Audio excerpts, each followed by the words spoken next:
If you're watching this replay here on Blab, then please go over to... Actually, you know what?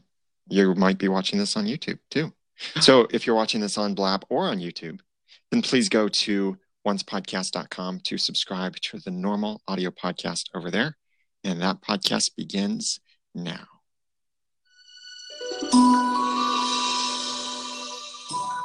You're listening to Once, episode... You know what? That volume is way too low. Sniff. Because I was adjusting it so you could hear it. Oh. Okay, let's try that again.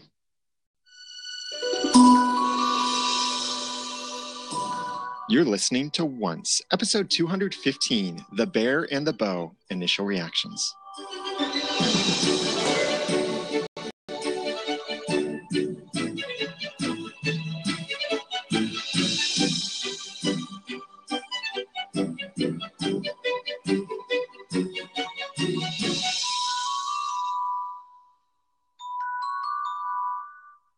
Welcome back to another episode of Once, the unofficial podcast for ABC's TV show Once Upon a Time. I'm Daniel J. Lewis. I'm Jeremy Laughlin. And we just finished watching this episode, The Bear and the Bow. So our thoughts are going to be a bit all over the place in our initial reactions here, but that's why we have our full conversation and discussion later on, including your feedback, more research, screenshots, sound clips, all of that stuff.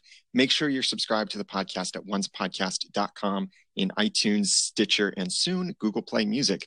That's all at oncepodcast.com, and you won't miss an episode that way. But this episode seemed a little bit of a slower pace, setting some things up. But we got to see Rumple be the hero to mash the fettuccine. Wow. Oh, wait. That was an obscure reference. If you get that reference and you correctly identify it, we will figure out something to send you.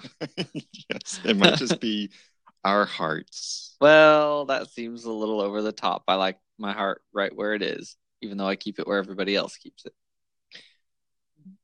But Merida does have her heart back. She does. I think Emma enjoyed putting that back a little too harshly, a little too much. Let me give it just one more squeeze before I put it back in.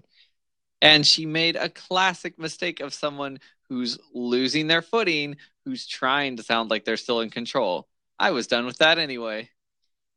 It surprised me a little bit that Rumple did end up being the hero to pull the sword from the stone.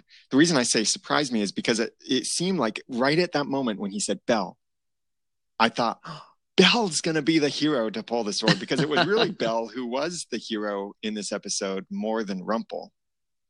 But they were looking for the purest hero. Yeah. Whatever that means. The blank slate hero. The blankish, slate-ish, sort of hero-ish guy. But Belle could see it in him. Well, I guess I was going to say she could see it in him all along. I guess that's not true. She could always see the man under the darkness, but now she could see the hero. Yeah, and that's her special ability, is to see someone's good potential. So she always saw behind the beast and sees the good in people if there's any good to be seen. This was quite the Rumbell episode.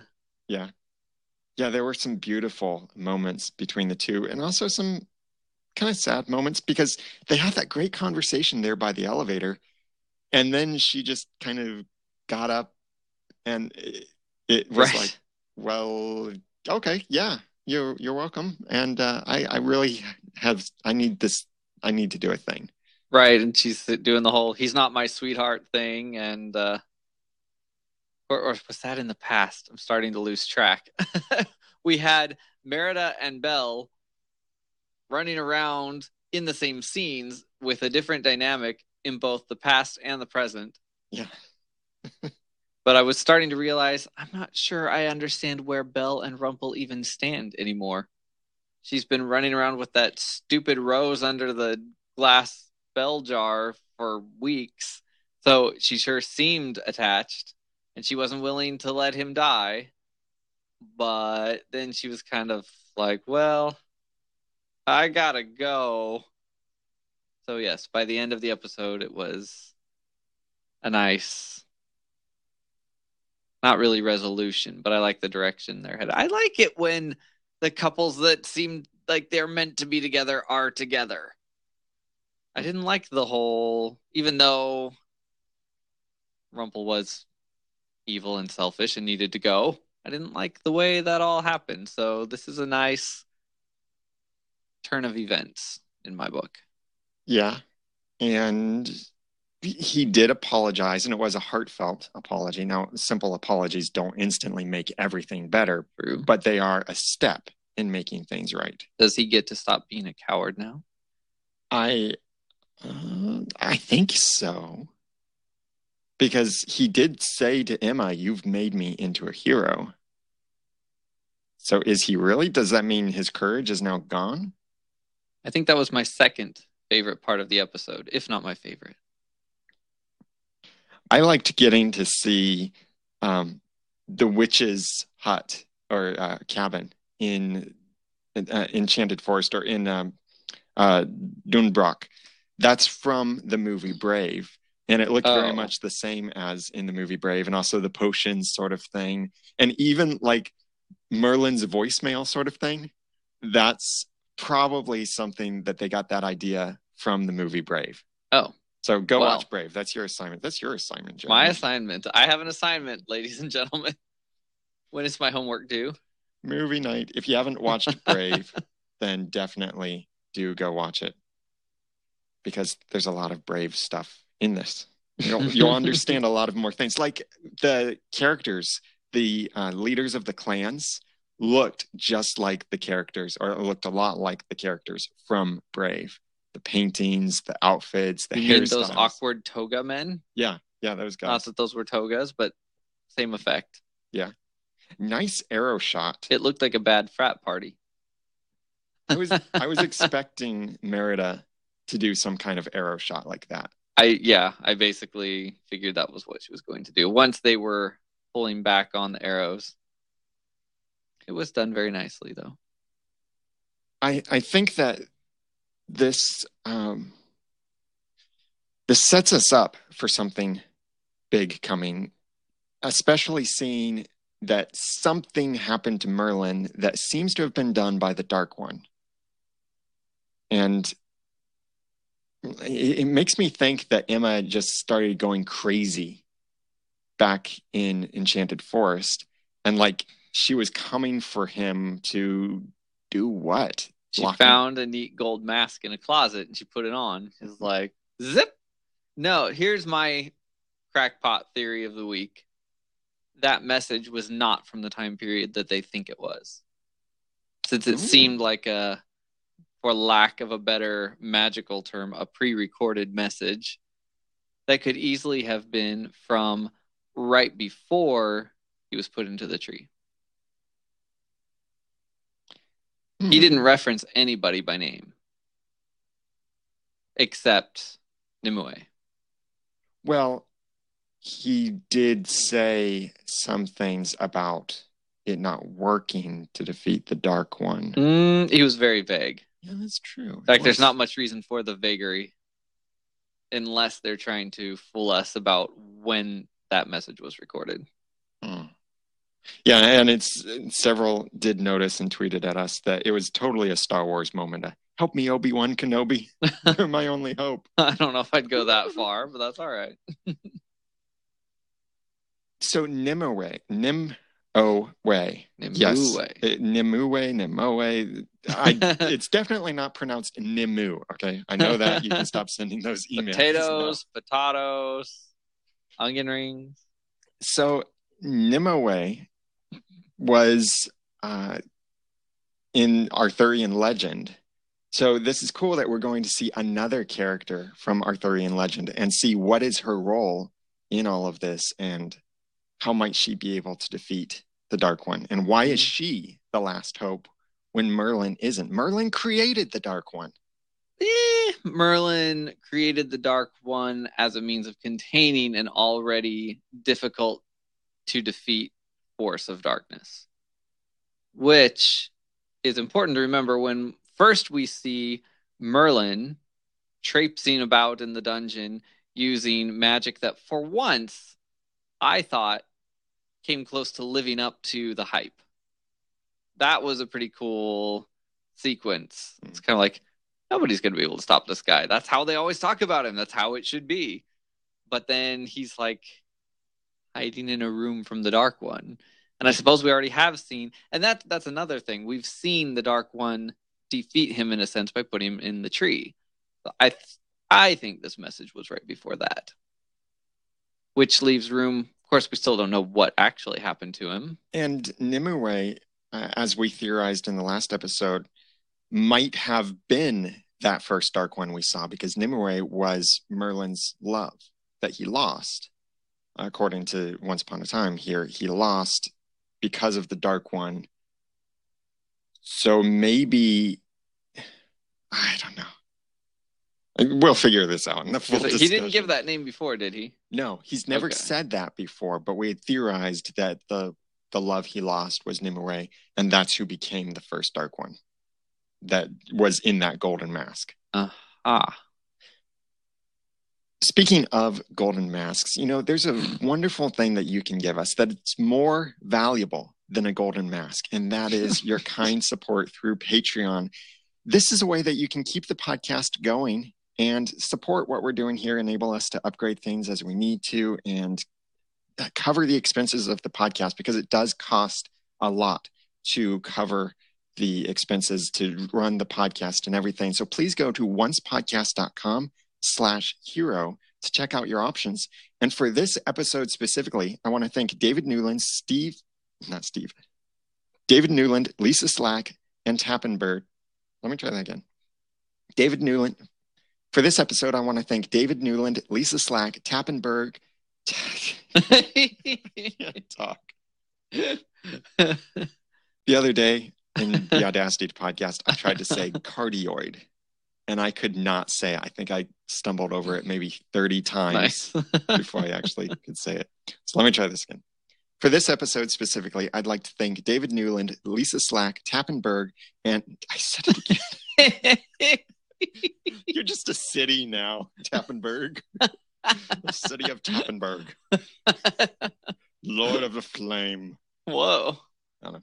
Okay, try this again. For this episode specifically, I'd like to thank David Newland, Lisa Slack, Tappenberg, and Greg Shop, our new Patreon hero. You have the chance to be a hero for the podcast as well. Just go to oncepodcast.com/hero. You can sign up for a monthly patronage over there through Patreon, and you can give as little as $1 a month or much more than that.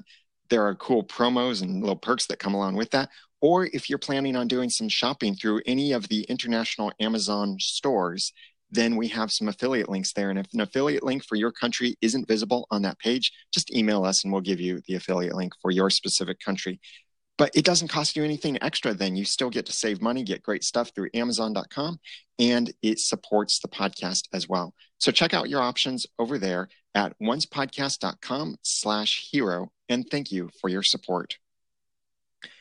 I liked that it was Henry who got to be the one to bring up Merlin's voicemail. It was too bad that he didn't actually get to speak to Merlin.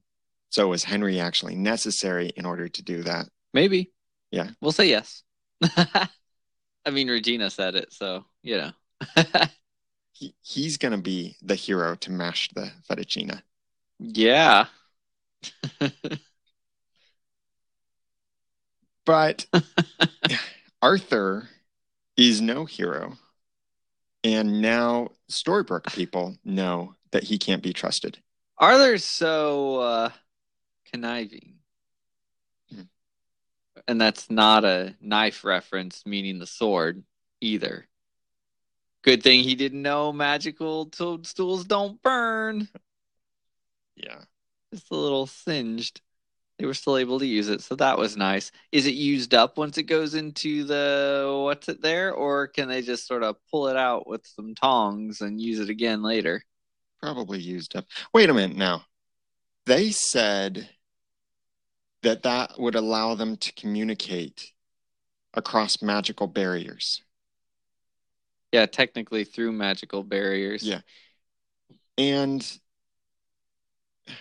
they communicated with Merlin, and Merlin was a pre-recorded message. Okay, never mind. Yeah, it didn't make any sense, frankly, but that's okay. Somehow a pre-recorded message waiting there for them. I was disappointed that when they saw Merlin, it didn't look the same as when we first saw Merlin talking to the apprentice, the blue and like I red said, swirls. They had not cast him yet, so swirls.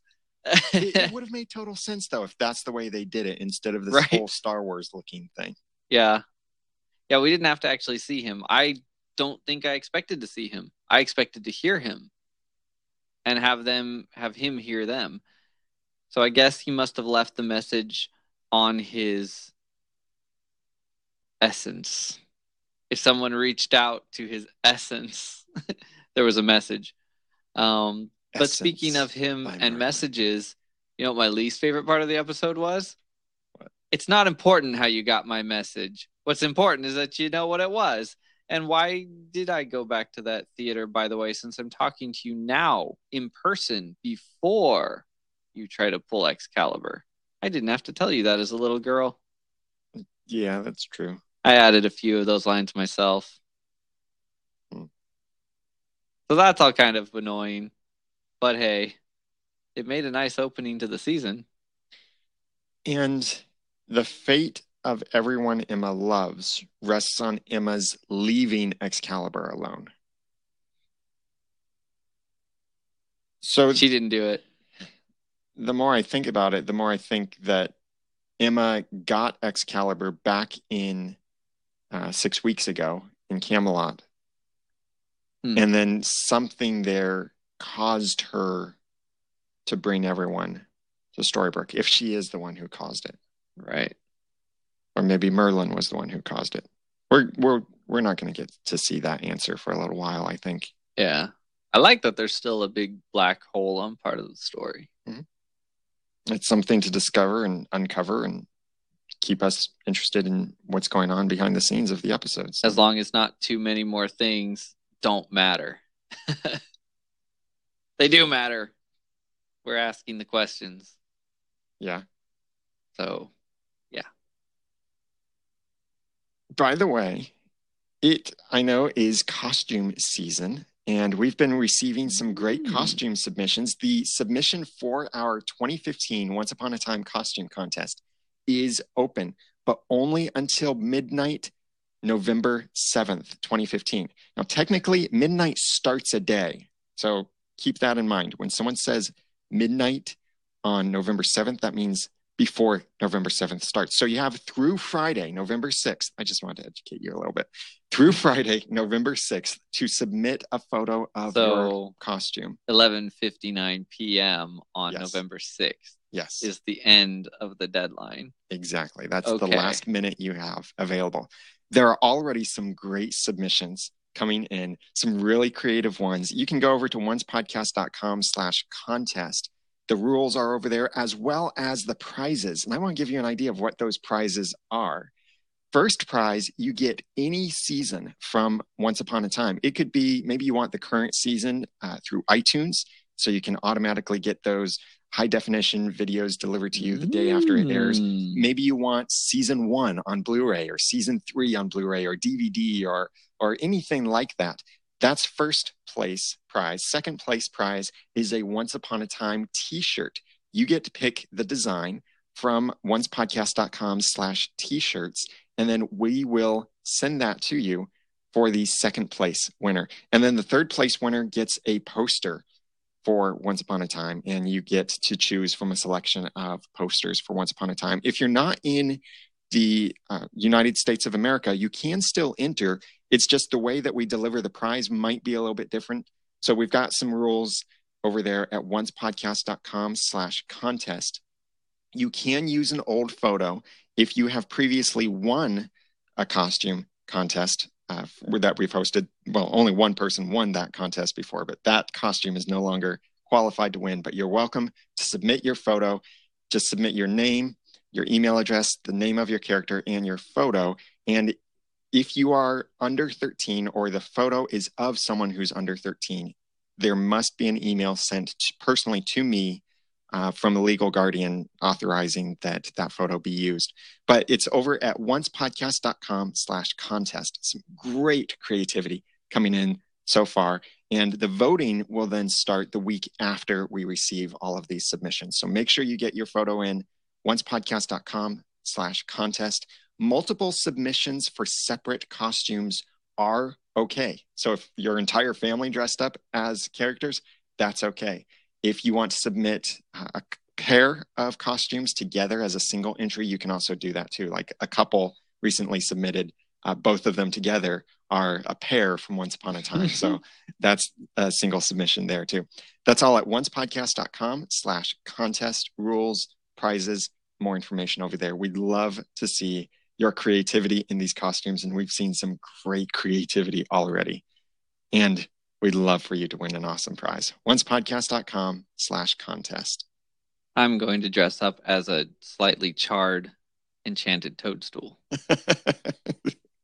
Yeah, that would be fun to see someone do that.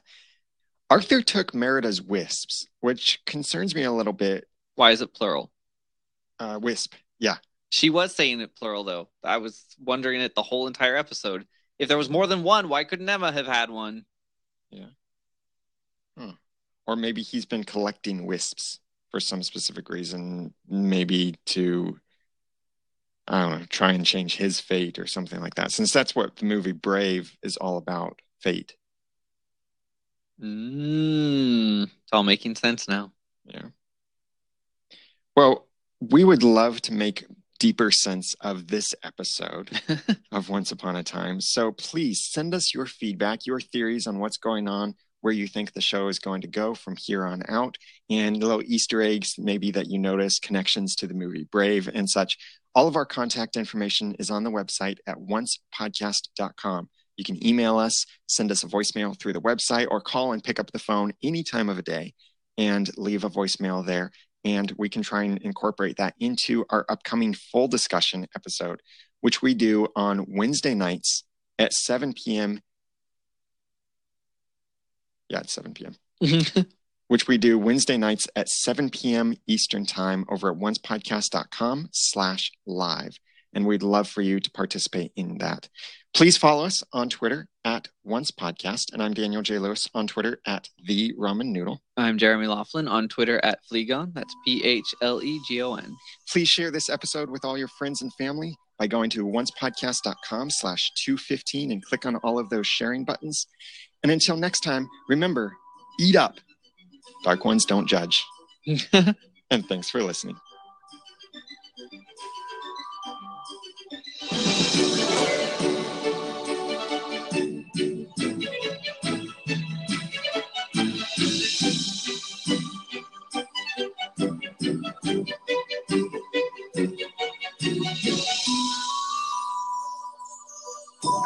Once Podcast is a proud member of Noodle Mix Network. Find more of our award-winning and award-nominated podcasts to make you think, laugh, and succeed at noodle.mx. Big thanks to our sponsors and heroes for this episode of the podcast. If you'd like to be one of them, then please go to oncepodcast.com/hero. And don't forget about our costume contest. oncepodcast.com/costume. oncepodcast.com/contest. Submit before the end of November 6th, 2015. And thank you. That's kind of an odd ending. Submit! let me just do that whole thing again. Don't forget about the costume contest. No, I'm just going to cut that part out. Just, John, cut it to after the sponsor thanks, and that'll be fine. Cut it to right after we introduced ourselves for the episode. We'll be fine. Oh, he's there. Oh, hi, John. And thank you for your support. I can't remember if I said that, so that's why I included that. Just mash that in about 5 times, John, throughout the whole episode, if you would. Welcome to the Once Podcast After Show. Put it in a starburst if you can. Where we put the podcast in a starburst because we can. Because we can. Cheers. I thought I was going to bust out coughing right toward the end there. I was very proud of myself that I did not. Yeah, I couldn't quite tell what was going on with your throat. It felt inevitable. You're logged in. I evited it. I made it evitable. Yeah. Yeah.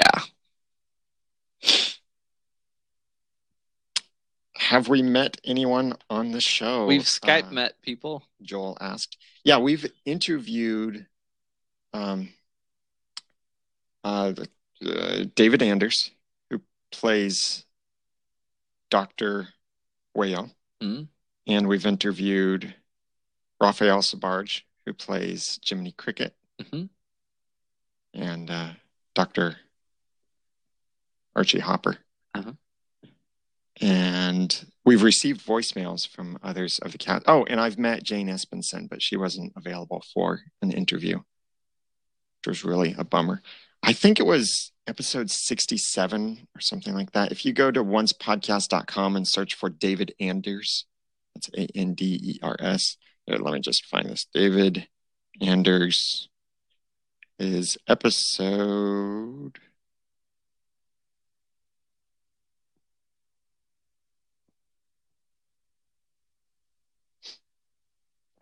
And we've chatted in various ways with Faustino Dabata so much. Emily DeRavin, too. Surprised we haven't chatted. Our website's getting hammered right now. I can't run a search. Anyway, it's over there. But we'll be doing some more interviews in the future. Oh, over there. Mm-hmm. Vichef Collins? Yeah, first world problems, for sure. No, I wasn't looking anymore. We've had some of our other podcast buddies, like people that help us in the community, like Matthew, who's one of our forum moderators, and some of our fans have met several of the cast at different conferences and such, like RegalCon or Comic-Con, DragonCon. No, we are not official. We are the unofficial podcast.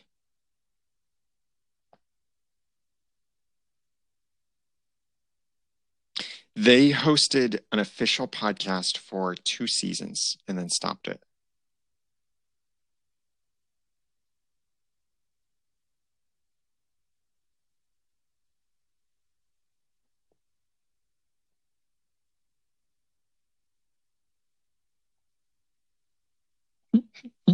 Let's interview Jeremy about season 2 time. Nah. Yeah, what is your problem with My Squid problem Ink? with season 2. Oh, with season 2 or with Squid Ink? Well, season 2 was the first question, and Squid Ink specifically. Yeah, see, I think I liked the way season 2 started. It was just as it went on, and they sort of... Squid Ink I didn't like because they tried to change a main element of season 1. Like revisionist history, sort of. It was very strange. What main element was that? Oh, by saying that Rumple didn't freeze because of the quill. He froze because of the ink. Like, no, that was pretty clearly laid out in the episode with the quill and the freezing and the Glaven and retcon. Sure. Yeah. Retroactive continuity. Yay. Thank you. Daniel Dictionary. And that then was for anyone who didn't know. Yeah. Oh, well, I was one of those people. And yeah, so now I use Squid Ink, especially since it's come up once or twice since then, to just sort of indicate that I feel like that's what's happening, or that it's just because I forget even the details. I've put so much of it out of my mind, but it was kind of like, seems like they were going for the Squid Ink for one reason, and then they sort of blew it off the page onto the bars, and it dissolved, and it was all very confusing and convenient, and so Squid Ink just became my catchphrase. But they even have, like, the writers have stated that when they decided they were going to do Peter Pan for season 3, they sort of changed the entire direction of season 2, and it showed, I think. A lot of things from the beginning of the season got dropped and kind of gutted the plot they set up, which I thought was pretty interesting. So I would like to see the alternate universe version of season 2 where they did not get the rights to Peter Pan and finish season 2 as they intended to, because I think it was a good story. Other than the taser. I'm not sure about the taser. But maybe that would have made sense if they had had chance to flesh it out a little bit, and that is not a he was made of wood joke. The taser was fine. I have absolutely no problem with the taser.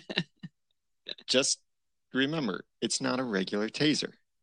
There. That solves it. There. After all, it was made by an evil minion. How it works isn't important. It's how do you feel about it? That's what's important. Here's a great question. Who was it that asked this? Cora's Own Unicorn said, "Hey, Cora's Own Unicorn. Cora's Own." Anyway, what Disney character would you like to see appear in the show? Are there any left? Oh, yeah.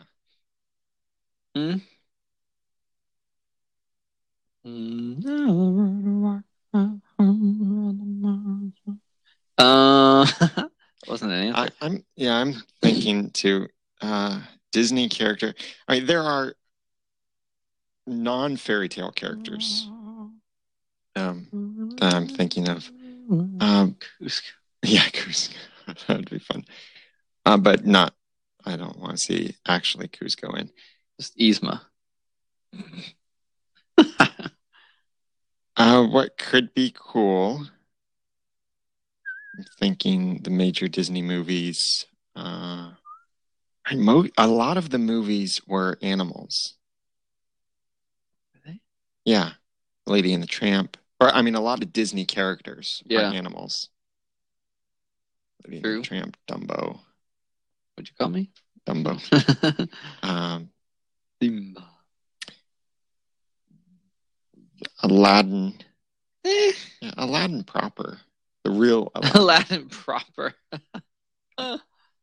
Tarzan. No, I really can't think of anybody else. I don't know if the show needs more characters.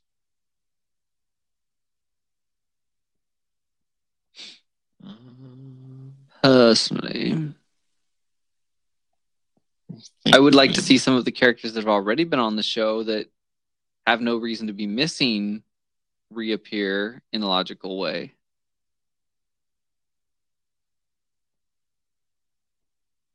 I mean, probably most glaringly,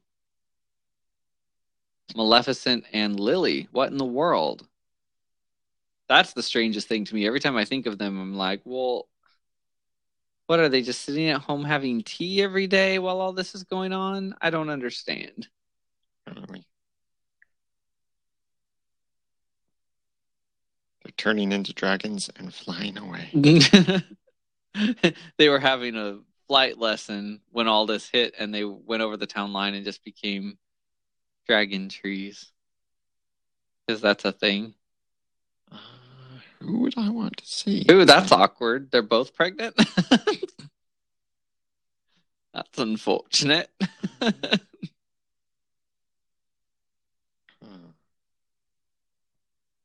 They've done classics, Snow White. If they walked through a scene, all they would get to do is walk through a scene and someone would be like, dragons. I'd actually like to see Cinderella back more. No way. Daniel's in thought. Yeah, I'm trying to think. And in case you're wondering, the chat room is over there when I'm looking. So when I'm looking over there, I'm thinking and seeing the chat room scrolling by. I can't think of any other Disney characters I'd like to see. I mean, Disney cartoon, like fairy tale characters. I don't know. Whom have they not included of iconic Disney movies? Like the older iconic Disney movies. You know what? Here's what I want to do. I'm going to look up on Wikipedia. Look at the list. Yeah. The major list. Disney fairy tale movies. Black Cauldron. No. So. No.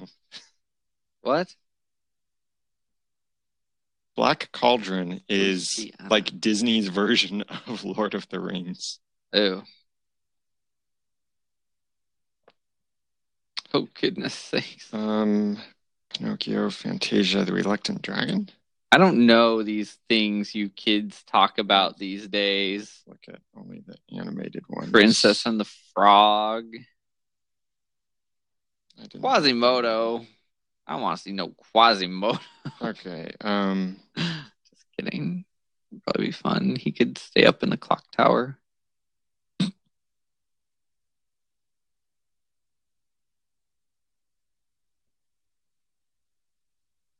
Narnia.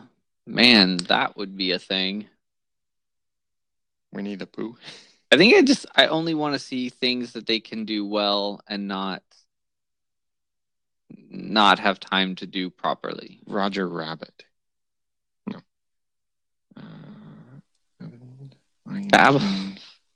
What? Goofy. Pocahontas. They haven't had Pocahontas. Well, she's real. Yeah. That was a mess of a movie anyway, from a historical standpoint. They try to put that into Once Upon a Time. I guess she could be from they're fictional, newly discovered America. There really aren't many that they haven't covered that are human fairy tales. Here's the list that I'm seeing. These are the animated movies. Snow White and the Seven Dwarfs. 1937. Pinocchio, Fantasia, Dumbo, Bambi, Saludos, Amigos, The Three Caballeros. Make Mine Music, Song of the South, Fun and Fancy Free, Melody Time, The Adventures of Ichabod and Mr. Toad, Cinderella, Alice in Wonderland, Peter Pan, Lady and the Tramp, Sleeping Beauty, 101 Dalmatians, The Sword and the Stone, The Jungle Book, The Aristocats, Robin Hood, The Many Adventures of Winnie the Pooh, The Rescuers, The Fox and the Hound, The Black Cauldron, The Great Mouse Detective, Who Framed Roger Rabbit, Oliver and Company, The Little Mermaid, DuckTales, the movie, The Rescuers Down Under, Beauty and the Beast, Aladdin, The Nightmare Before Christmas, The Lion King, A Goofy Movie, Pocahontas, Toy Story. Yes, they're including Pixar because Disney. I'm going to skip over the pick. No, because Disney. James and the Giant Peach was after Toy Story. Wow, Toy Story was 1995. Mm-hmm. I keep thinking it was newer than that. Hunchback of Notre Dame, Hercules, Mulan, A Bug's Life, Doug's first movie, Tarzan, Toy Story 2, Fantasia 2000, The Tigger movie, Dinosaur, The Emperor's New Groove, Recess, School's Out, Atlantis, The Lost Empire. This is when they started not doing fairy tales. Guys, it sounds like it has to be Cusco. Return to Neverland, Lilo and Stitch, Spirited Away, Treasure Planet, The Jungle Book 2, Piglet's Big Movie, Finding Nemo, Big Brother Bear. I almost said Big Brother. Teacher's Pet, Home on the Range. That's when Disney was really going down. The Incredibles, Pooh's Heffalump movie, Howl's Moving Castle. These are not fairy tale. Chicken Little, Bambi 2, The Wild, Cars, Meet the Robinsons, Ratatouille, Wall-E, Tinkerbell, Roadside Romeo, Bolt, Up, Ponyo. That was Disney. They could tell, if they ever get to the point where they tell like the backstory of Snow White hunting Bambi and becoming friends, we're gonna say bye-bye now. The Princess and the Frog, Mars Needs Moms, Brave, Frankenweenie, Wreck-It Ralph, Monsters, Planes, Frozen, Pirate Fairy, Big Hero 6, Strange Magic, Inside Out, Planes. Yeah, they don't really have a lot of... I'm pretty sure he was the huntsman. Fairy tale characters. Yeah. Well, they're talking about Grandma already. All right, guys, we're going to let this go. Let it go. Let it go. We're not going to talk about it anymore. Yeah, if you want an after party chat, I guess noodle.mx/live or chat. Yeah, I might. We can now embed live blabs over there, so I might do that in the future. Oh, cool. And use that chat room primarily, but we'll see. All right, guys. Thank you for joining us. Have a good night. Good Podcast night. will be online a little bit later tonight. And hey, we should high five in the middle. Oops. Do it the opposite direction that you think you should be doing it. Oh. It didn't look fun for me, though. Yeah. All right, guys. Have a good night. Good night. Thank you for joining us. Thank you for supporting the podcast.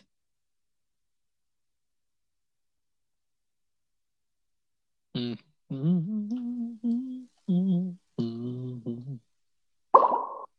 glug, glug.